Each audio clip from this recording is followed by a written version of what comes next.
Hello everybody and welcome back. Today I'm going to do an update on some items that I vacuum sealed that were in boxes and bags.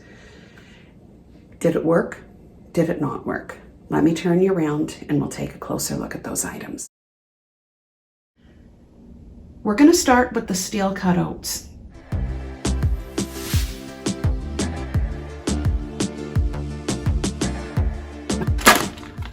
Poke a couple of holes into it, okay? And that is going to help in the process. Let's place this bag into the vacuum sealing bag. Okay, I'm just going to shove that down a bit. Lift this up. Place that there. Close the machine, turn it on, and press vacuum seal.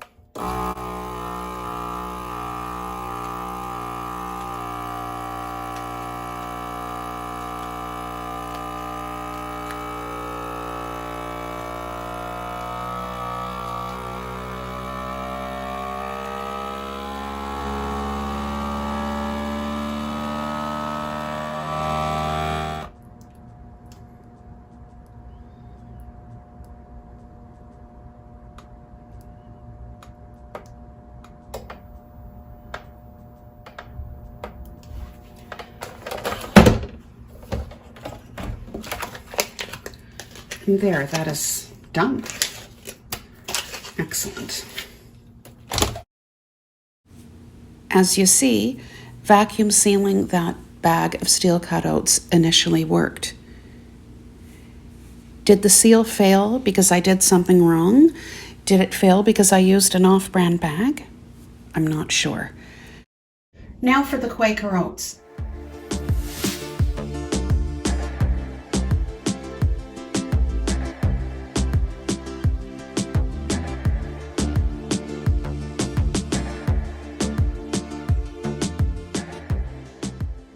So this worked. This worked beautifully. I will do this again. Obviously, as you see, it's a paper package. I didn't have to puncture any holes because, you know, that paper package is not airtight, right? So putting it in here until I place it in my kitchen pantry, for me, is the best option. Now for the packages of Arm & Hammer baking soda.